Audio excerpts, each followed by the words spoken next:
Bom dia, boa tarde, gente. Tudo bem? Meu nome é Kelly Alessandra Costa. Eu sou discente do curso superior de Tecnologia de Biocombustíveis e eu vou estar apresentando para vocês o cultivo, a identificação e a seleção de micro-organismos na engenharia genética, no controle microbiológico aplicada aos biocombustíveis. Essa atividade, ela solicita para a gente fazer um esquema geral dos conceitos aplicados a essa interação dos micro-organismos na produção de biocombustíveis. Aí, e para a gente explicar depois cada passo a passo evidente do nosso fluxograma, do nosso mapa mental, do nosso esquema. Aqui no meu esquema, eu trouxe desde a etapa inicial até a etapa final, que é a aplicação biotecnológica. A etapa inicial se inicia com a coleta, com o isolamento, com o cultivo microbiológico, com o crescimento da cultura, com a bioexpressão genética, ou seja, o selecionamento genético, a engenharia genética, que é quando a gente utiliza parte do material genético e insere um hospedeiro para fazer melhores produções biológicas, a expressão heterológica, a produção industrial dos biocombustíveis, os biocombustíveis propriamente ditos, o controle biológico, porque através dos biocombustíveis, né, bio é vida, combustíveis é tudo aquilo que a gente usa de matéria para poder gerar energia, que tendo essa energia, a gente vai ter também a presença de organismos vivos e a gente precisa fazer um controle desses organismos vivos naquele ambiente. E outras aplicações biotecnológicas, seja com vacinas, o que é que isso traz de benefícios para a sociedade. Ok? Então, começando com a primeira etapa, que é a coleta das amostras, algumas imagens a seguir são imagens minhas que eu coletei, porque eu já fiz um pouco do passo a passo desse processo todo. Como, por exemplo, a coleta de amostra, ela pode ser primeiro realizada em vários ambientes diferentes e com vários materiais diferentes, seja ele o solo, a água, sedimentos, resíduos industriais, ambientes poluídos ou não poluídos. E para a gente fazer essas coletas, se é necessário um protocolo, nessa imagem ao lado, foi quando eu fiz uma coleta de solo para minha dissertação de mestrado. Ali eu utilizei o protocolo da Embrapa de coleta e análise de solo BioS, né? E quando a gente vai coletar essas amostras, a gente precisa ter alguns cuidados em relação ao que a gente está transportando e manuseando. Além desses protocolos, é necessário a gente tomar um certo cuidado com o pH, com a temperatura, com a preservação dos micro-organismos que a gente está querendo buscar e estudar. No meu caso do solo, após eu ter coletado o solo, o protocolo que eu utilizei, ele pedia para a gente fazer a coleta de solo até no máximo 20 centímetros de profundidade do solo, porque é onde tem a maior diversidade de micro-organismos do solo. E depois que eu coletei o solo, ele foi peneirado e ele foi armazenado em caixas de isopor com gelo para poder estar resfriando ali. Para a gente, esse resfriamento serviu para quê? Para diminuir a metabolização das bactérias, para posteriormente depois eu fazer uma análise enzimática, ou seja, para eu não ter a morte daquelas bactérias, porque eu estou retirando elas do meio ambiente, que é um ambiente de certa forma controlado, e tô levando para um ambiente completamente diferente. Então eu não quero que aqueles micro-organismos morram, porque eu preciso fazer uma análise posteriormente com eles. Então é muito importante essas etapas da coleta, porque sem essas etapas muito bem fundamentadas, a gente pode acarretar vieses e problemas no restante da nossa análise completa, e se ela não for bem executada, a gente precisa refazer a coleta novamente para garantir uma confiabilidade ali do nosso tipo de estudo.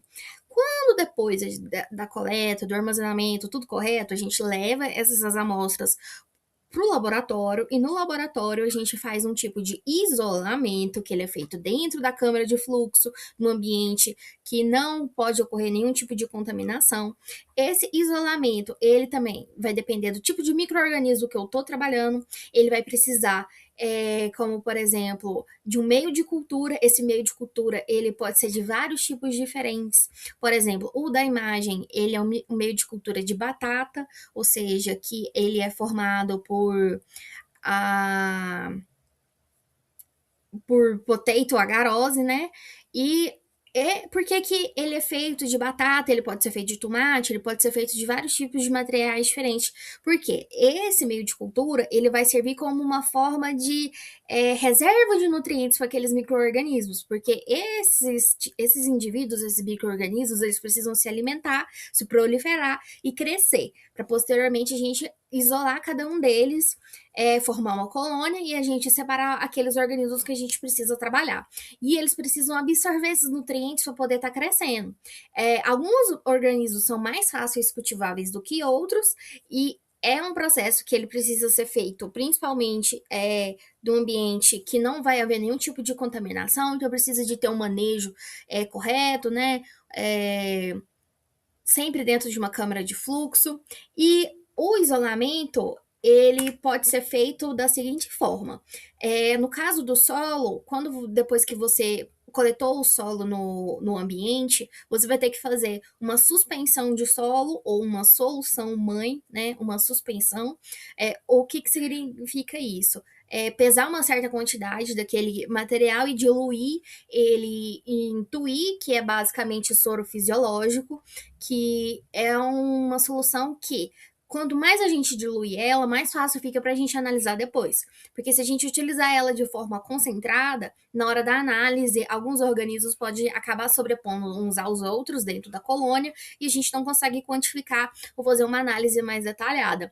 Então, como a gente não tem controle do que cresce, a gente dilui ela fazendo uma diluição seriada para poder posteriormente depois ficar mais fácil de agregar essa análise e a gente poder selecionar só o que a gente realmente quer.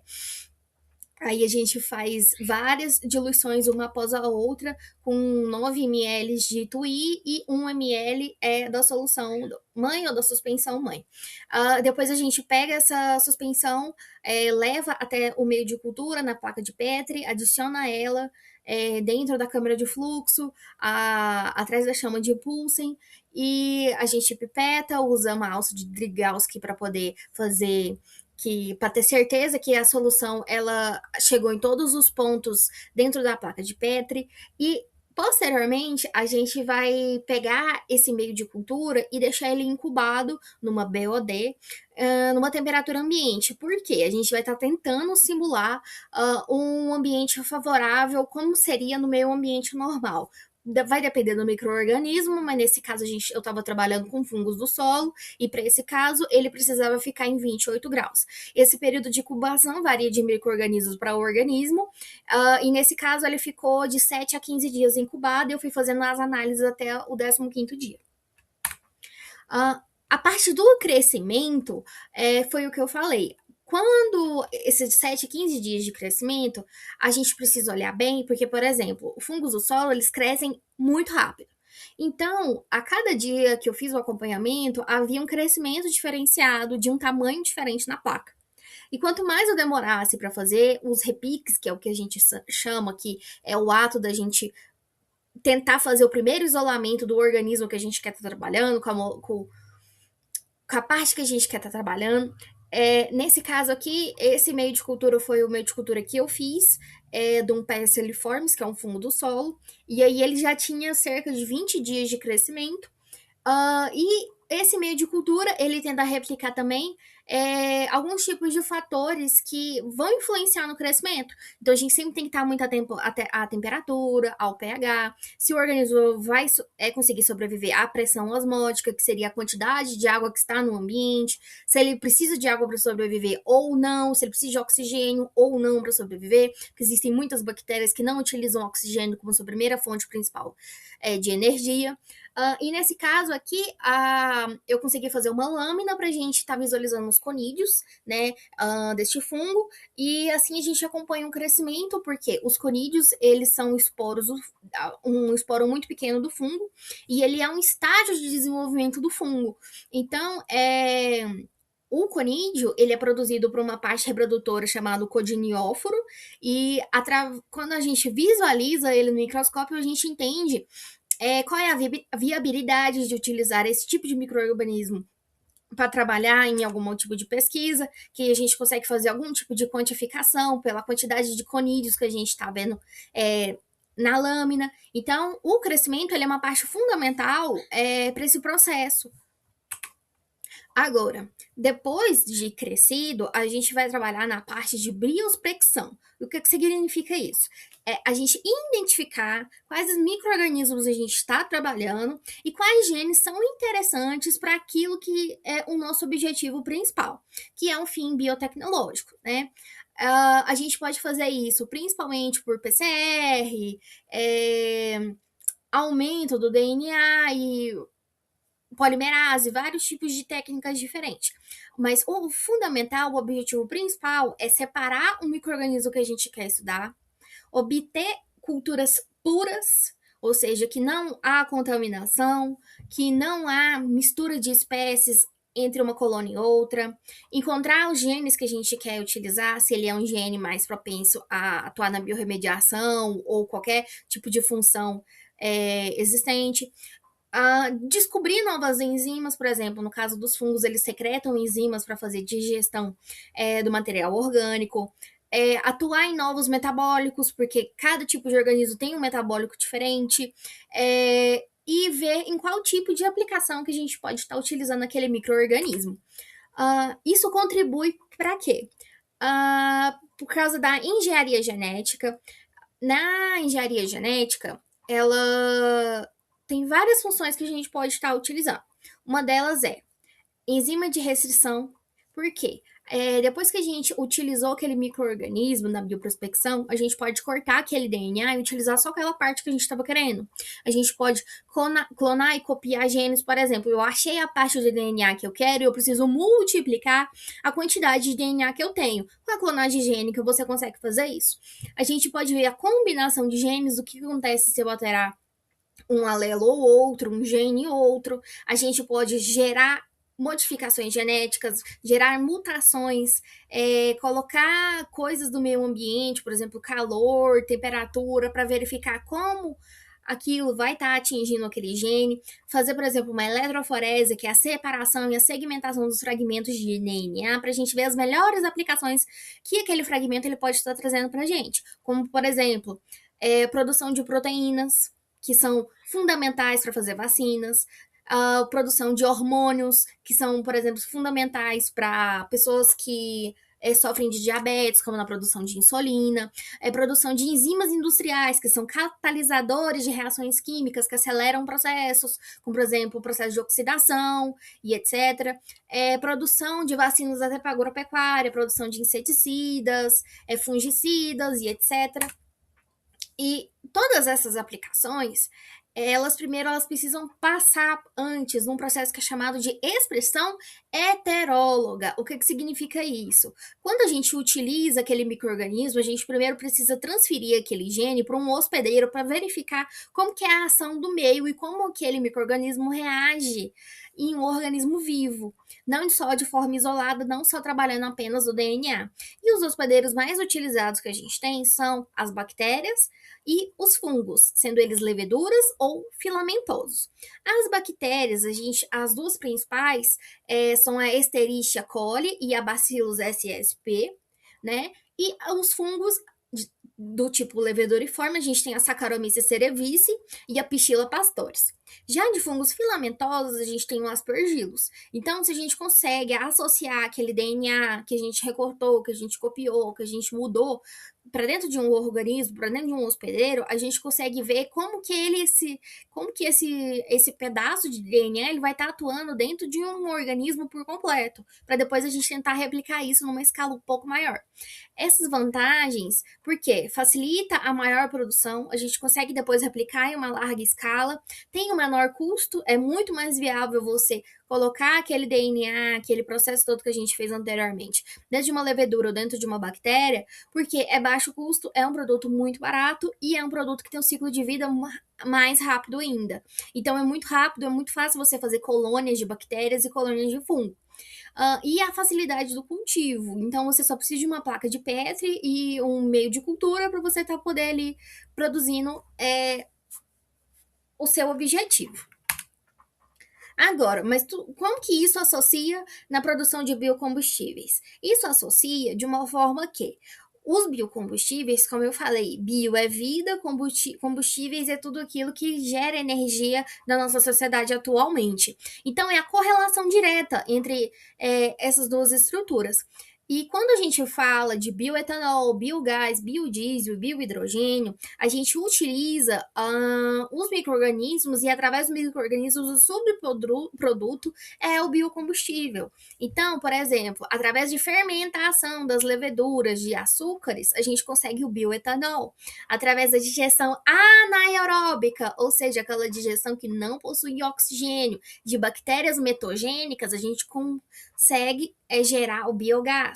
A produção de óleos microbianos vindos de microalgas e fungos, a gente consegue adquirir o biodiesel. Uma produção biológica de bactérias, a gente consegue o biohidrogel. Então, uma coisa está extremamente relacionada à outra. E quais que são os benefícios disso? São fontes extremamente renováveis, possuem muito menor a emissão de gás carbônico no meio ambiente, né?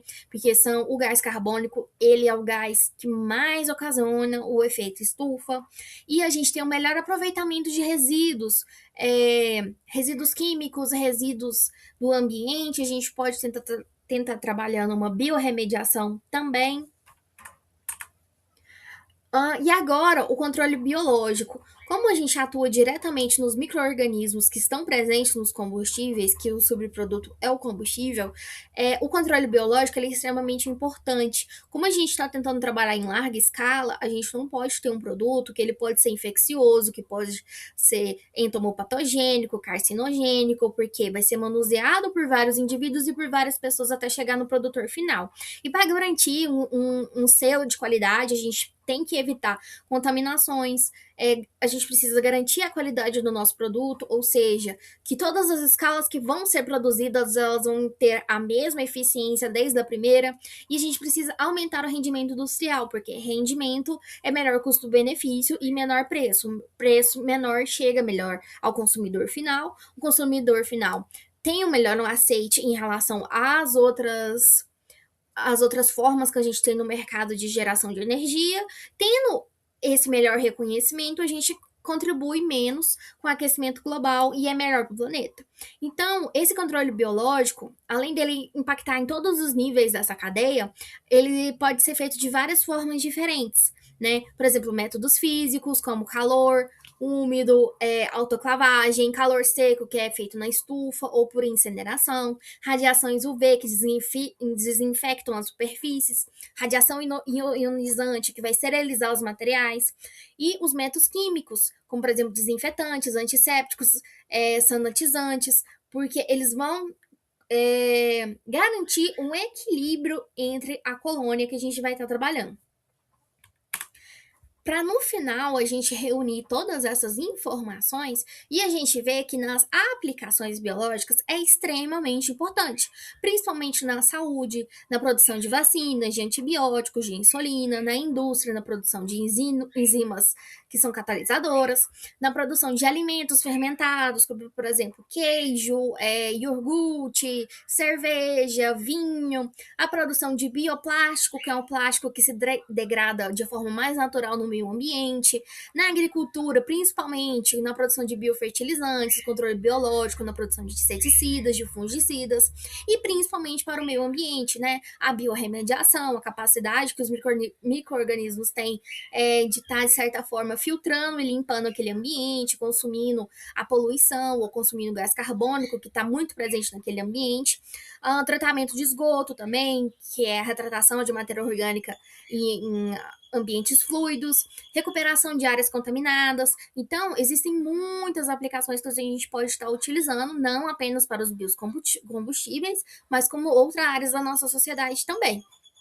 Então, professor e professora, espero que vocês tenham gostado, caros colegas também, se alguém for assistir, e você que está disponível aí no YouTube, porque essa aula ela vai ser publicada no YouTube também. Então, eu espero que vocês sigam e eu espero que vocês tenham gostado também. Muito obrigada.